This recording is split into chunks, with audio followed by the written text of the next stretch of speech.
नमस्कार दोस्तों, कैसे हैं आप लोग। तो सभी का स्वागत है आप लोगों का आपके अपने परिवार बीएसए ट्रिकी क्लासेस में। तो साथियों, आज का हमारा जो सेशन रहने वाला है काफी महत्वपूर्ण रहने वाला है। आज हम बात करेंगे आरबीआई ऑफिस अटेंडेंट को लेकर। ओके, तो आरबीआई ऑफिस अटेंडेंट का जो पेपर आपका होना है, तो ये आपका कब से होगा? 28 फरवरी 2026 से होगा। तो लेकर आ चुके हैं पूरे पेपर का हल। पेपर से पहले पूरा पेपर, टोटल 120 सवाल। अगर 28 फरवरी को ऐसे प्रश्न आए तो क्या आप आरबीआई ऑफिस अटेंडेंट बन पाएंगे? क्या आप सिलेक्शन ले पाएंगे? तो आग लगा दो पानी में, आरबीआई में ऑफिस अटेंडेंट बन जाओ इस भरी जवानी में। ओके, तो दोस्तों खुल जाएंगे बंद किस्मत के ताले, क्योंकि हम बन गए हैं बीएसए वाले। इसी के साथ, इसी उम्मीद के साथ आज के सेशन को शुरू करते हैं और देखते हैं पहला सवाल। तो ये रहा आप लोगों की स्क्रीन पर। क्या सवाल है आप लोगों का? नेपाल की पहली महिला प्रधानमंत्री के रूप में किसने शपथ ली है अभी? तो नेपाल की पहली महिला प्रधानमंत्री के रूप में शपथ ली थी सुशीला कार्की ने। आपका आंसर आ जाएगा सुशीला कार्की। बैलन डी ओर 2025 में पुरुष वर्ग का पुरस्कार किसने जीता? तो उस्मान डेम्बेले ने जीता है। इसके बाद देखिए, 71वें राष्ट्रीय फिल्म पुरस्कार समारोह में दादा साहब फाल्के पुरस्कार से किसे सम्मानित किया गया?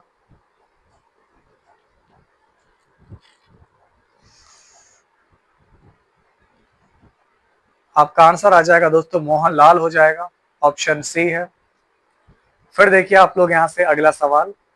नमो भारत ट्रेन की अधिकतम गति कितनी है? नमो भारत ट्रेन की अधिकतम गति कितनी है?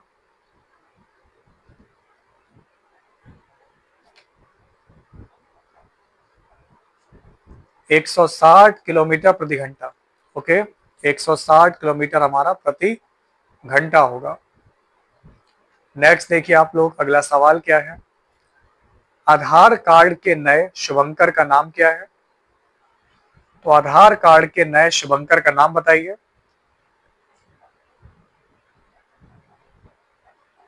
आपका उत्तर आ जाएगा उदय। ठीक है। नेक्स्ट है, भारत का पहला रीजनल एआई इनोवेशन हब कहां पर खोला गया? तो भारत का पहला रीजनल एआई इनोवेशन हब कहां खोला गया? आपका आंसर आ जाएगा दोस्तों यहां से बेंगलुरु हो जाएगा। सही जवाब होगा आपका बेंगलुरु। नमस्ते। कवच 4.0 स्वचालित ट्रेन सुरक्षा प्रणाली को हाल ही में दोस्तों किस रेल खंड पर शुरू किया गया? आपका उत्तर आ जाएगा दोस्तों यहां से बजवा अहमदाबाद हो जाएगा। तो जिनका भी आंसर आ रहा है बाजवा अहमदाबाद, बिल्कुल सही उत्तर है। विश्व स्वास्थ्य संगठन डब्ल्यूएचओ ने हाल ही में किस देश को स्लीपिंग सिकनेस इससे मुक्त घोषित किया? तो स्लीपिंग सिकनेस से मुक्त घोषित किया किसको? तो आपका आंसर आ जाएगा केन्या। नेक्स्ट है, भारत की पहली शतरंज ग्रैंड मास्टर 26वीं महिला ग्रैंड मास्टर कौन बनी? तो देखिए आपका आंसर आ जाएगा दोस्तों यहाँ से सरयू वेलपुला। तो दोस्तों जिनका आंसर आ रहा है यहाँ से सरयू वेलपुला, ऑप्शन बी, जो कि बिल्कुल सही उत्तर है आप लोगों का। नेक्स्ट सवाल देखिए आपको क्या दिया गया है। किस राज्य सरकार ने अनाथ बच्चों के लिए अंबु करंगल योजना शुरू की है?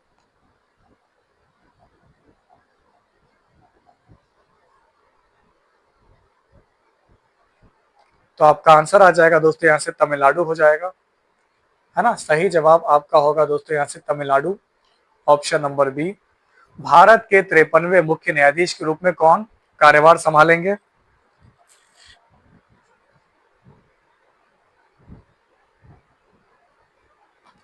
53वें मुख्य न्यायाधीश बने आपके जस्टिस सूर्यकांत। नेक्स्ट है, नासा के हबल टेलीस्कोप के द्वारा खोजे गए तारे रहित गैस के बादल का क्या नाम है? आपका आंसर आएगा क्लाउड 9। नेक्स्ट, इसरो का गगनयान मिशन के तहत तैयार किया गया पहला एआई संचालित ह्यूमनॉइड रोबोट कौन सा है? व्योममित्र। रक्षा मंत्रालय के द्वारा अनुमोदित प्रोजेक्ट 17A के तहत निर्मित स्टेल्थ फ्रिगेट्स का नाम क्या है? तो आपका आंसर आएगा उदयगिरी, और आपका होगा दोस्तों यहाँ से हिमगिरी होगा। तो मेरे जिन प्यारे दोस्तों ने यहाँ पर ऑप्शन चूज किया है, ऑप्शन नंबर बी उदयगिरी, और आपका आंसर है हिमगिरी, जो कि बिल्कुल सही उत्तर है आप लोगों का। वेरी गुड, बहुत बढ़िया। चलिए, अगला सवाल आपके सामने आपको दिया गया है।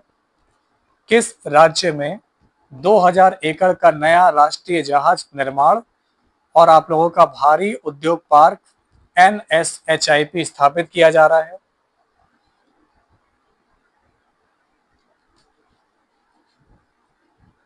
आपका आंसर दोस्तों क्या होगा? 55 का तमिलनाडु होगा। ठीक है, चलिए, भारत भारत टैक्स 2026 सम्मेलन का दोस्तों मुख्य विषय क्या था? भारत टैक्स 2026 सम्मेलन का मुख्य विषय क्या था? तो बुनाई, विकास, विरासत और नवाचार। ऑप्शन ए होगा। हर हर महादेव, जय श्री राम। नेक्स्ट देखिए आप लोग, ऑपरेशन सागर बंधु के तहत भारतीय नौसेना ने किस देश को मानवीय सहायता प्रदान की? आपका आंसर आएगा श्रीलंका होगा। ऑप्शन सी है। आरबीआई के नए मुफ्त फ्री एआई फ्रेमवर्क का मुख्य उद्देश्य क्या है? तो वित्तीय क्षेत्र में नैतिक एआई को आकार देना। दोस्तों, विमेन इंक्लूजन इंडेक्स 2025 महिलाओं का समावेश में भारत का कौन सा शहर टॉप पर रहा? आपका आंसर आ जाएगा बेंगलुरु होगा, बेंगलुरु। विश्व ब्रेल दिवस हर साल किस तिथि को मनाते हैं? 4 जनवरी को। The one cricket my life and more किस क्रिकेटर की आत्मकथा है? शिखर धवन।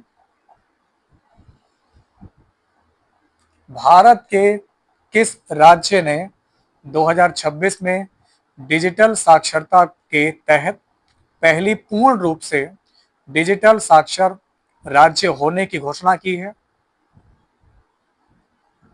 आपका आंसर आ जाएगा दोस्तों केरल होगा। ऑप्शन बी है। नेक्स्ट, अटल पेंशन योजना APY, इसको भारत सरकार के द्वारा किस वित्तीय वर्ष तक के लिए बढ़ा दिया गया? बताइए। आपका आंसर आएगा फाइनेंशियल ईयर 2030 से 31 तक के लिए, है ना? तो फाइनेंशियल ईयर 2030 से 31 तक के लिए। कोई दिक्कत? तो सभी लोगों से दोस्तों मेरा निवेदन है कि आप लोग सेशन को जो है लाइक करते चलिएगा, सभी लोग मिलकर शेयर कीजिएगा और सपोर्ट कीजिएगा, क्योंकि आपके पेपर में सवाल जिस तरीके से आने हैं, जो उसका लेवल है, तो उसी प्रकार से हम लोग यहाँ पर एक एक करके कंप्लीट करा रहे हैं। तो मेरा आपसे निवेदन है दोस्तों, प्लीज आज के सेशन को लाइक करते चलिएगा, शेयर कीजिएगा, सपोर्ट कीजिएगा। भारतीय स्टेट बैंक यानी कि SBI के नए अध्यक्ष के रूप में किसे नियुक्त किया गया है? बताओ। दिनेश कुमार खारा, चल्ला श्रीनिवासुलु शेट्टी, रजनीश कुमार, अरुंधति भट्टाचार्य। तो आपका आंसर आएगा CS Shetty ji. Next, Vande Bharat sleeper express train Bharat में पहली बार किन 2 स्टेशनों के बीच शुरू की गई? तो वंदे भारत, है ना, पहली बार स्लीपर वंदे भारत। आपका आंसर आएगा हावड़ा से गुवाहाटी। नेक्स्ट देखिए, भारत का 13वां यूनेस्को बायोस्फीयर रिजर्व किसे घोषित किया गया? भारत का दोस्तों यहाँ पर 13वां यूनेस्को, है ना, बायोस्फीयर रिजर्व, ये दोस्तों किसे घोषित किया गया? आपका आंसर आ जाएगा कोल्ड डेजर्ट बायोस्फीयर रिजर्व होगा। ऑप्शन ए है। हाल ही में नमो भारत, है ना, बिल्डाथॉन 2025 किसने लॉन्च किया? शिक्षा मंत्रालय।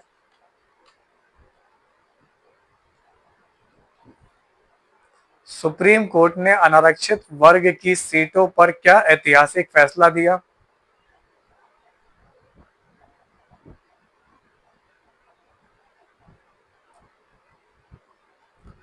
तो ये मेरिट के आधार पर सभी के लिए खुले हैं।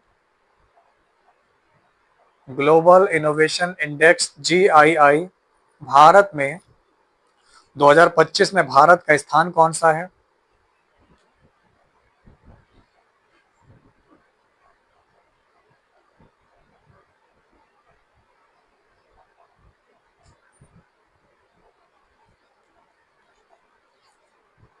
तो आपका उत्तर आएगा दोस्तों यहाँ से 38वां आएगा, जो कि बिल्कुल सही उत्तर है आपका। इसके बाद देखिए, किस देश ने दुनिया का पहला ओपन AGI नेटवर्क लॉन्च किया?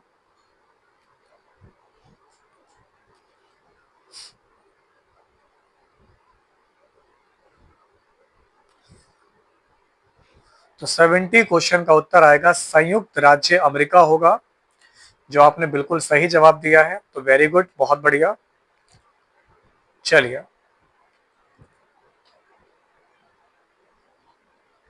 अगला सवाल आप लोगों की स्क्रीन पर है, आप लोगों के सामने है। इस सवाल का जवाब दीजिएगा।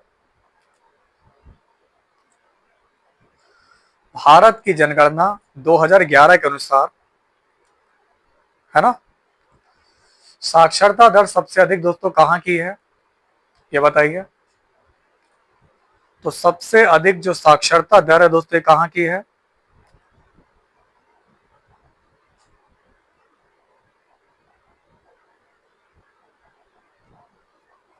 लक्षद्वीप की है।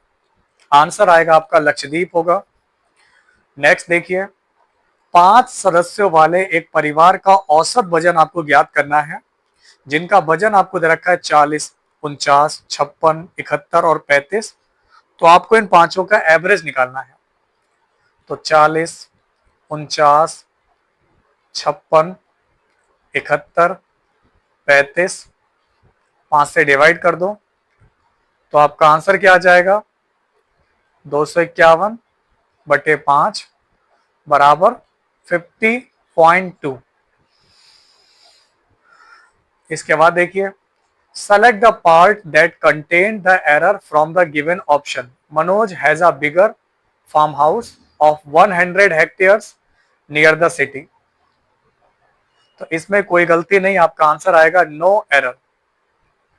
एक निश्चित कोड भाषा में गेप को लिखा है 7485, केज को लिखा है 4589। तो उसी भाषा में सी के लिए कोड क्या होगा? तो AGE सी का कोड चाहिए है। कॉमन मुझे दिख रहा है 458, तो 458। हमें सी दिख रहा है या 9 दिख रहा है? तो सी का मान आपका कितना आ जाएगा? 9 होगा। क्लियर है? तो सी की वैल्यू हमारी दोस्तों कितनी आ जाएगी? 9 होगी। हाँ ठीक है। साथियों, सभी लोगों से मेरा निवेदन है कि आप लोग सेशन को लाइक करते चलिएगा, शेयर कीजिएगा, सपोर्ट कीजिएगा। किस स्थानीय तूफान को हमारा जो है काल बैसाखी के नाम से जाना जाता है? क्यों, क्या हो गया ठाकुर साहब आपको? किस स्थानीय तूफान को काल बैसाखी के नाम से जाना जाता है? तो नॉरवेस्टर्स। चलिए, लाभ प्रतिशत ज्ञात करें देखते हुए। अदिति ने अपना स्कूटर 53,585 में बेचा और उसे हमारा विक्रय मूल्य का 1/5 लाभ प्राप्त हुआ। तो देखिए, विक्रय मूल्य पर 1/5 का लाभ हो रहा है ना, यानी कि ये मेरा एसपी हो जाएगा। और एसपी पर प्रॉफिट 1 रुपए का, इसका मतलब एसपी में प्रॉफिट घटाओगे, 5 में 1 गया तो 4, 4 मेरा सीपी है। ओके, हमें दोस्तों 4 का मान निकालना है। लाभ हमें दे रखा है और कितने बेचा वो भी दे रखा है, विक्रय मूल्य।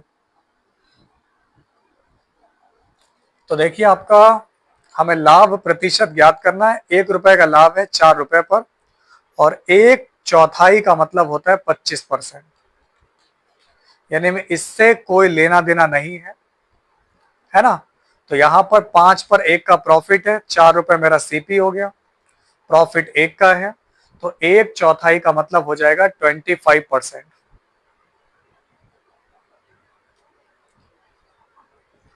आइए, select the most appropriate option to fill in the blanks and complete the given idiom.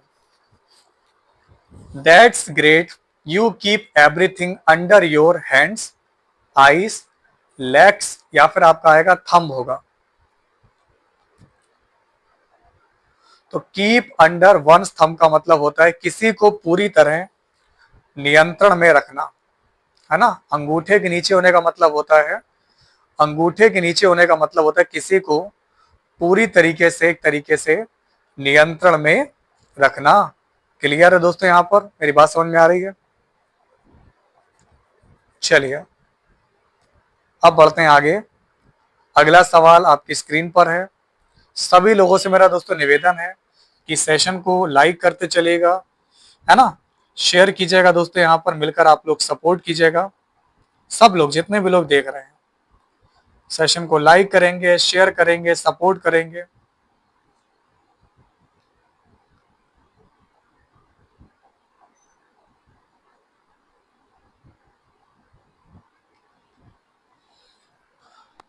एक निश्चित कोड भाषा में फिश की वैल्यू गिवन है, सैंड की वैल्यू गिवन है, तो एस का कोड क्या होगा? एस यहां पर कॉमन है, यहां पर भी कॉमन है। 8 नहीं है, देखो 4 है, 4 यहां भी है, 4 यहां भी है। इसका मतलब है एस की वैल्यू हो जाएगी 4 होगी।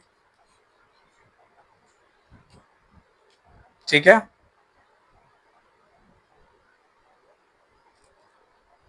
चलिए दोस्तों आगे बढ़ते हैं। नेक्स्ट सवाल है, भारतीय संविधान के निर्माण के दौरान संविधान सभा ने कुल 11 सत्र आयोजित किए, जिनकी बैठकें आप लोगों की कितने दिनों तक चली? तो जिनकी बैठकें आपकी कितने दिनों तक चली हैं?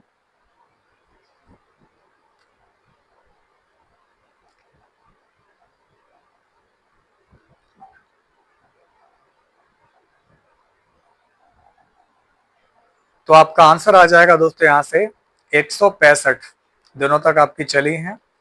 तो जिनका भी आंसर आ रहा है 165 तक, जो कि बिल्कुल सही उत्तर है आप लोगों का, तो वेरी गुड, वेल डन, बहुत बढ़िया। चलिए नेक्स्ट सवाल आप लोगों की स्क्रीन पर है, इसको बताइए। दो संख्याओं का अनुपात आपको यहां पर गिवन है, दो संख्याओं का यहां पर अनुपात आप लोगों को गिवन है, 15:26 दे रखा है, ठीक है ना।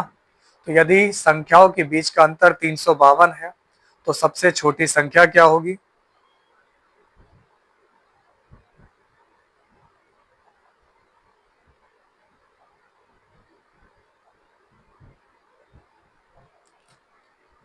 तो देखिए 15:26 है, और इनके बीच का अंतर 6 में 5 गया, 1 2 में गया, 11 आ गया, और अंतर का मान है 352।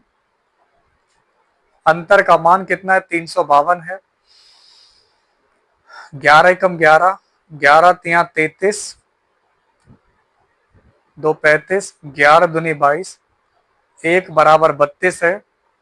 तो छोटी 15 का मान निकालना है, तो 15 बराबर 15 दूनी 30, 15 तिया 45 और 3 48, 480 आएगा, है ना। चलिए आगे बढ़ते हैं। Select the most appropriate option to fill in the blanks. I am not going to pay a blank for this broken CD, कि मैं नहीं जा रहा हूं टू पे मतलब चुकाने के लिए, आप ब्लैंक क्या, फॉर दिस ब्रोकन सीडी, जो टूटी हुई आप लोगों की कैसेट है, इसके लिए मैं यहां पर पे करने नहीं जा रहा हूं। सेंट सेंट सेंट सेंट, तो देखिए यहां पर सेंट आएगा क्योंकि सेंट एक मुद्रा है, CENT। तो यहां पर करेंसी की वजह मैं 1 पैसा भी नहीं दूंगा, मैं इस टूटी सीडी के लिए 1 भी पैसा नहीं दूंगा, सेंट हो जाएगा। नीचे दी गई श्रृंखला में लुप्त पद ज्ञात करिए। तो FIKNP, फिर आपको यहां पर दे रखा है U है। तो आइए और इस सवाल का जवाब दीजिए।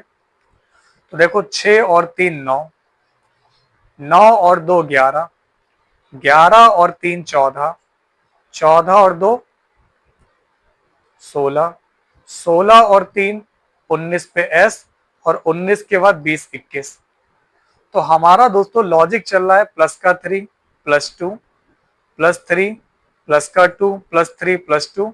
तो इस तरीके से आपका लॉजिक चल रहा है जिसको आपको फॉलो करना है, ठीक है ना।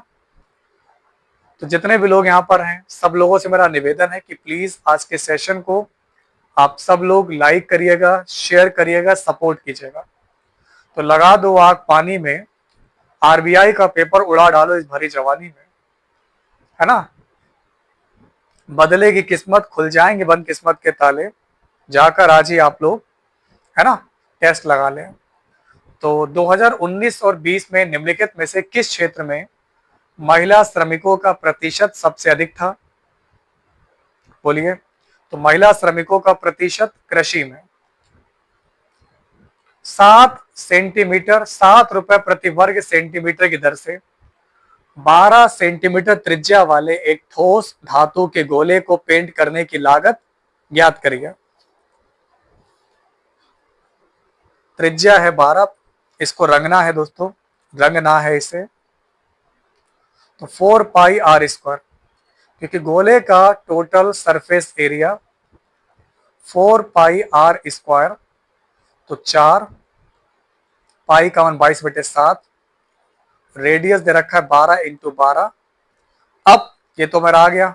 अब 1 सेंटीमीटर का खर्चा है 7 रुपया, खर्चा जो है 7 रुपए से गुणा कर दो।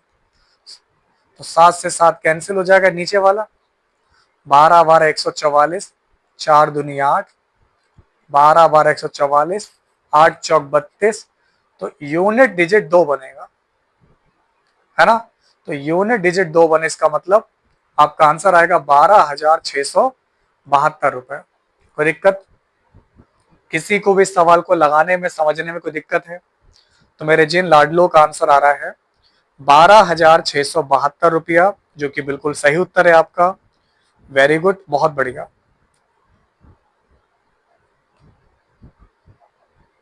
Select the most appropriate option to fill in the blanks. The blank of the novel kept me hooked from the beginning to the end. Plot, settlement, orchestra.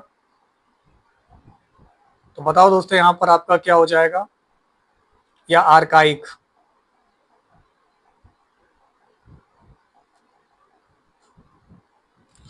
उपन्यास की कहानी या कथानक को प्लॉट कहते हैं। तो उपन्यास की कहानी या कथानक को क्या बोलते हैं? प्लॉट बोलते हैं। तो the plot of the novel kept me hooked from the beginning to the end. एक निश्चित कोड भाषा में गेम की वैल्यू गिवन है, मेटा की वैल्यू गिवन है। तो आपको बताना है कि टी का कोड क्या हो जाएगा। बताओ भाई, टी का कोड निकालना है। तो यहां पर टी है, बाकी देखो ए एम ई 792 तो मैं पता है दोस्तों टी बच रहा है, यहाँ 4 बच रहा है, तो टी की वैल्यू 4 हो जाएगी। इसके बाद देखिए आप लोग, अगला सवाल क्या है। निम्नलिखित में से किस नृत्य प्रदर्शन में मुख्य ताल वाद्य इड़क्का का उपयोग किया जाता है? निम्नलिखित में से किस नृत्य प्रदर्शन में मुख्य ताल वाद्य इड़क्का का उपयोग किया जाता है?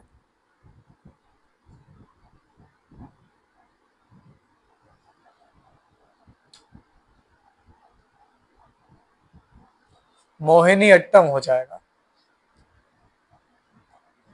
4% प्रतिवर्ष ब्याज की दर पर 4 वर्षों में 240 रुपए का सिंपल इंटरेस्ट अर्जित करने के लिए कितनी राशि चाहिए रुपए में?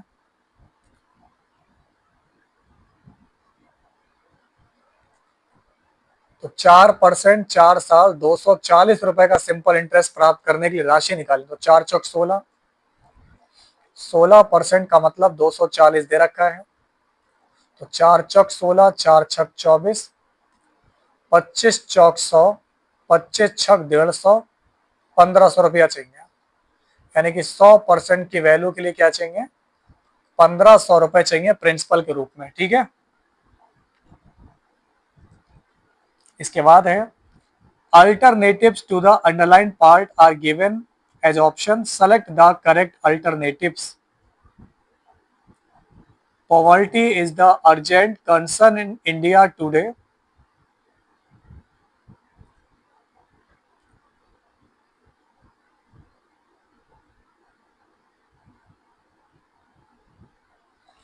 मोस्ट अर्जेंट, ठीक है ना। चलिए, क्योंकि दा के बाद क्या लगाएंगे, दा के बाद लगती है सुपरलेटिव डिग्री लगती है। अब देखिए आपका अगला सवाल है, इसको देखिए।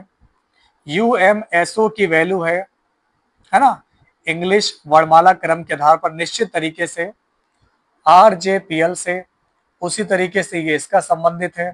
तो इसका संबंध किससे होगा, ये बताइए।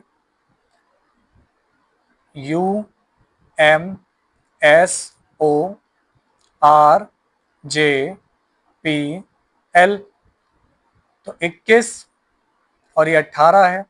तो 18, 19, 20, 21, 21 में 3 गया, 13 में 3 गया, 19, 3, 16, 15 में 3 गया, 12। तो लॉजिक चल रहा है दोस्तों माइनस का 3 चल रहा है, ठीक है ना। तो एम ई के जी, तो माइनस का 3 अगर आप कम करोगे तो 13 में 3 गया, 10 जे आएगा, और 7 में 3 जाएगा, 4 आएगा, 4, 3, 7, जे और डी। आपका राइट आंसर आ जाएगा हमारा ऑप्शन नंबर ए आएगा, ठीक है।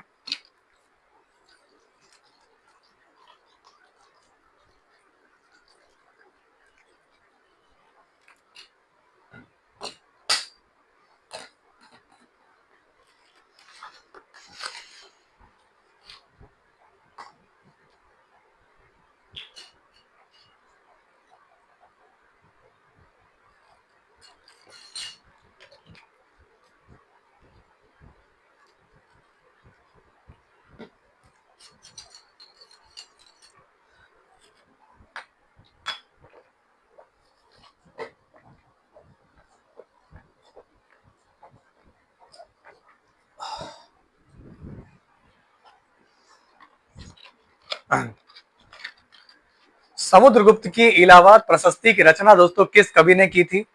तो आइए और आप लोग यहां पर इस प्रश्न का सही जवाब दीजिए। समुद्रगुप्त की इलाहाबाद प्रशस्ति की रचना दोस्तों किस कवि ने की थी। तो आपका आंसर आ जाएगा यहां से हरिशेन होगा। 6% प्रतिवर्ष की ब्याज दर पर 4 वर्षों के लिए उधार ली गई 2000 रुपए की राशि पर हमारा सिंपल इंटरेस्ट ज्ञात करिए। तो 6 चौक 24, तो 2000 का आपको निकालना है 24%, ये उड़ाया तो 24 दूनी 48, 480 हमारा होगा राइट आंसर है। Select the most appropriate synonym of the given word destroy.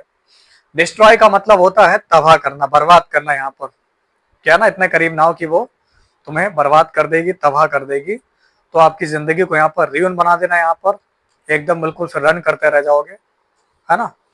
तो आपका आंसर आएगा दोस्तों RUIN, नष्ट करना, तबाह करना, बर्बाद करना। KL42 की वैल्यू आपको दे रखी है PQ50, RS52 का मान है WX60। तो उसी तर्क का पालन करते हुए DE62 का संबंध किससे होगा, चलिए बताइए। सभी लोगों से निवेदन है कि आप लोग अपने सेशन को लाइक करते चलिएगा, शेयर कीजिएगा और मिलकर आप लोग सपोर्ट कीजिएगा।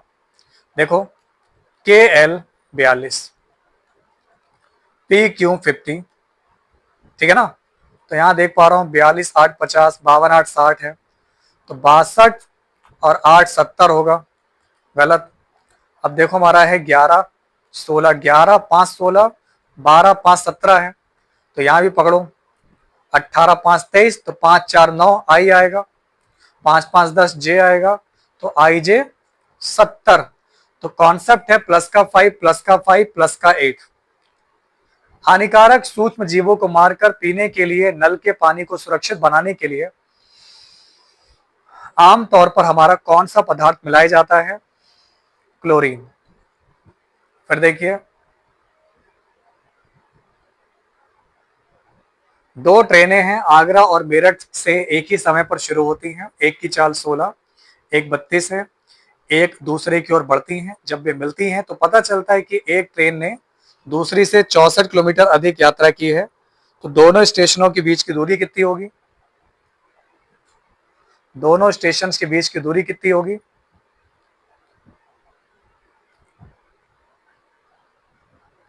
अगर एक 16 है, एक 32 है, तो इन दोनों का रेशियो आ जाएगा 16 एकम 16 दूनी 32। इनके बीच का अंतर एक आ रहा है और एक का अंतर जो है वो दूरी में 64 के बराबर है। अगर एक बराबर 64 है तो टोटल दूरी याद करनी, 2 और 1 3, क्योंकि यही दोनों तो चल के आएंगे। तो 3 बराबर हो जाएगा 64 तिया, 3 चौक 12, 3 छंग 18 19, यानी कि टोटल डिस्टेंस आएगी 192 किलोमीटर।